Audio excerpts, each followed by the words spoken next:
बहुत अच्छी बात कही आपने कि कोई एक नेता आ जाए, चेहरा आ जाए। अ, अब ये तो समय बताएगा कि चेहरा सामने आता है या नहीं आता है। मैं अनिल जी आपके पास आता हूँ, आपने बात सुनी, लेकिन एक परिस्थिति जो 2019 में थी, जिसका बहुत बड़ा कारण एक पुलवामा था।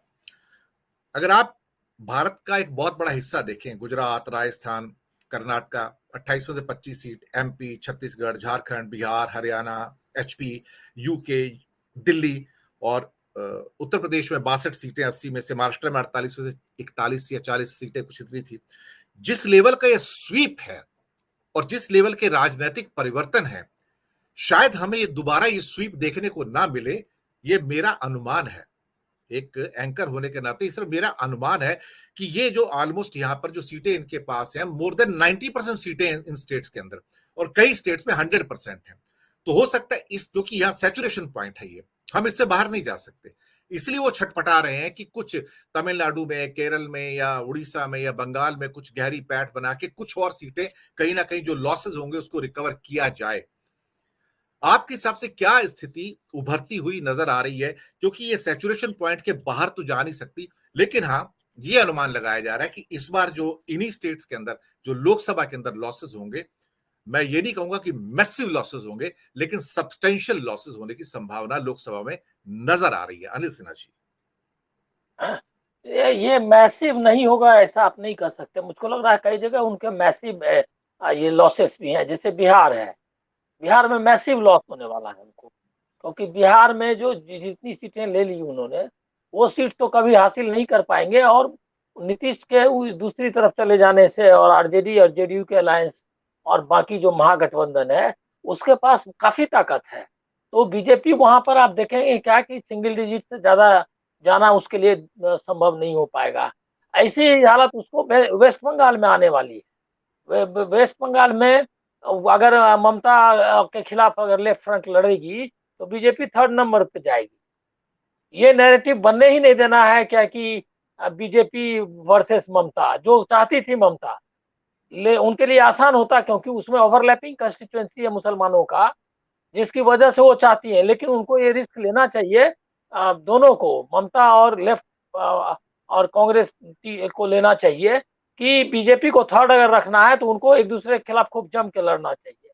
और ये यही स्थिति उनको आने वाली है। साउथ में उनको कर्नाटका में बहुत बुरी हालत है। तो कर्नाटका में भी वो अगर अलायंस अगर करेंगे जेडीएस के साथ तो हमको नहीं लगता बहुत फायदा होने वाला है, क्योंकि जो कम्युनिटी रिप्रेजेंट करती है वहां तो वो लीडिंग पोजीशन में है ही। तो वहां पर अगर कांग्रेस अगर खड़ी भी होती है तो दो चार सीट वो भी लेगी और अपना जेडीएस बांट लेंगे। बीजेपी उसमें वहां भी थर्ड नंबर जाएगी। और तेलंगाना में तो कतई नहीं उसको बीजेपी को मतलब बीआरएस एंड कांग्रेस का अलायंस होना चाहिए, क्योंकि वहां पे तो उनको हारना ही हारना है। मतलब तो थर्ड में बीजेपी को अगर रखना है तो आपस में लड़ना चाहिए। तो इसीलिए कई स्टेट्स ऐसे हैं, कम से कम साउथ के सारे स्टेट्स हैं, जहां बीजेपी को अगर बाहर रखना है तो कोई अलायंस करने की जरूरत नहीं है। Fight among yourself. और उसके बाद जो है बच गया दिल्ली। दिल्ली का मामला भी ऐसा है कि दिल्ली में भी आम आदमी पार्टी के खिलाफ कांग्रेस को लड़ना चाहिए। एक दो सीटें जो भी अगर कांग्रेस को मिलनी चाहिए मिलेंगी अगर आम आदमी पार्टी और कांग्रेस लड़ेगी। अगर वो दोनों का कोई अलायंस होगा तो बीजेपी पूरी तरह जीतेगी। तो मुझको लग रहा है, और समाजवादी पार्टी के बारे में भी मैं आपको कहता हूँ कि अगर वहां पर कांग्रेस समाजवादी पार्टी का अलायंस होता है तो कोई ज्यादा फायदा होने वाला नहीं है, क्योंकि वो ऐड नहीं करने वाली है समाजवादी पार्टी को, 2% वोट है। लेकिन अगर वो इंडिपेंडेंटली खड़ी होगी तो एसपी को जीतने में आसान होगा। और साथ में कांग्रेस भी एक दो सीटें, तीन चार पांच जो भी है सीटें जीत सकती है। इसीलिए ये विपक्षी एकता का जो सारा समीकरण है वो जो है बहुत इनोवेटिवली और बहुत ही इंटेलिजेंटली करना चाहिए डील। उसमें इमोशनल होकर के लेकिन काम नहीं करना चाहिए। लेकिन नेशनल नैरेटिव जहां तक है उसमें अभी एकदम सही चल रहा है विपक्षी पार्टियों की ओर से, कि उसमें जो लोकतंत्र बचाने की जो नेशनल नैरेटिव है उसमें वो लोग इकट्ठा हो गए हैं। और उसमें उनको फाइट करनी पड़ेगी, क्योंकि ये बहुत बड़ा आइडियोलॉजिकल बैटल है। आपको पता नहीं चल आप आप तो जानते ही हैं, इतने बड़े लेवल पे उनका काम चलता है। अभी मैं एक मेरे पास वीडियो आया, जो वीडियो किसी बड़ी कंपनी ने, सिएटल की कंपनी है, वो जो है ने ऐड बनाया है इनके लिए, बीजेपी के लिए, कि उसमें नैरेटिव ये है कि अडानी का इसीलिए विरोध किया गया क्योंकि देश के एक आदमी को दुनिया का अमीर बने, ये तो उपनिवेशवादी लोग और विदेश के लोग चाहते नहीं है। और उसके बाद उसमें ये भी जिक्र है कि चीन बढ़ जाए आगे, इसके लिए लोग जो है सो अडानी का विरोध कर रहे हैं ताकि मैन्युफैक्चरिंग यहाँ का कमजोर हो जाए। तो आप और भी झूठ है उसमें कि कांग्रेस मतलब मतलब महात्मा गांधी और नेहरू की वजह से देश की ये हालत हो गई। ये तो बढ़ता हुआ भारत है और मोदी और बीजेपी ने ही इसको ये प्राइड दिलाई है। और इतना मतलब फरेब से है, तो ये चालू है उनका सोशल मीडिया के जरिए, प्रचार के जरिए, पैसे के जरिए। पैसा में आपको ये पता करना चाहिए। और उसमें ये भी है कि कोविड में देखिए हमने वैक्सीनेशन दूसरों को दिया और हमारा, ये लोग नहीं चाहते कि देश की कंपनियां जो है वैक्सीन बनाए। अब बताइए कि जो एस्ट्राजन है उसने रिसर्च करके दिया, इसको क्या कहते हैं, सीरम इंस्टीट्यूट को, और भारत बायोटेक का भी जो टेक्नोलॉजी है वो भी ऑस्ट्रेलियन ये से क्या कहते हैं रिसर्च के जरिए आया।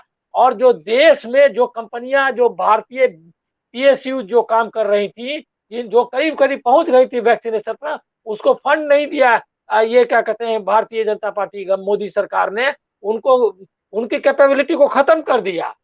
और ये जो दो प्राइवेट कंपनियां उनके हाथ में थी वो भी बाहर का ये किया हुआ।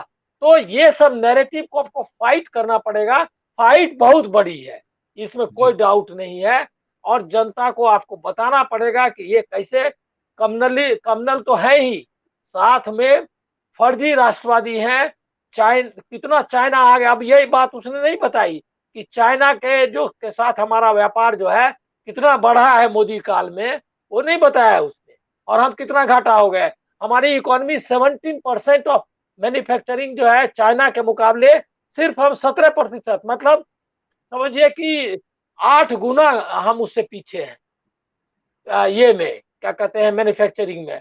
ये मैं जो आंकड़े, वो जो वाल्टर रसेल मिड है उसका, वॉल स्ट्रीट जर्नल में जो उसका लेख है उससे बता रहा हूं, जो कि उनकी वकालत कर रहा है बीजेपी का। तो ऐसे ये हालत है, तो ये आपको बताना पड़ेगा। और मुझको लगता है कि अगर ठीक से लोकतंत्र बचाने, सेकुलरिज्म मतलब नफरत के खिलाफ मोहब्बत, और देश की को बेरोजगारी और महंगाई से मुक्त करने की अगर जो नैरेटिव कोशिश की राहुल गांधी ने बनाने की, उसको विपक्षी पार्टी अगर ठीक से कैरी करती है तो कोई दिक्कत नहीं है बीजेपी को हराने में। लेकिन सांगठनिक तौर पर उनको लड़ना है। एक संगठन नहीं है, आरएसएस है, बजरंग दल है, विश्व हिंदू परिषद है, ये सारे काम आते हैं। कोई दंगा कराते हैं, कोई जो है क्या कहते हैं बूथ का मैनेजमेंट में काम करते हैं, कोई वो जो है सन्यासी वाला क्या मतलब चरित्र दिखाते हैं। और जी, ये तो कई जी, चेहरे हैं आरएसएस के, उस सबसे लड़ना पड़ता है। जी। मैं आता हूँ धनंजय जी आपके पास।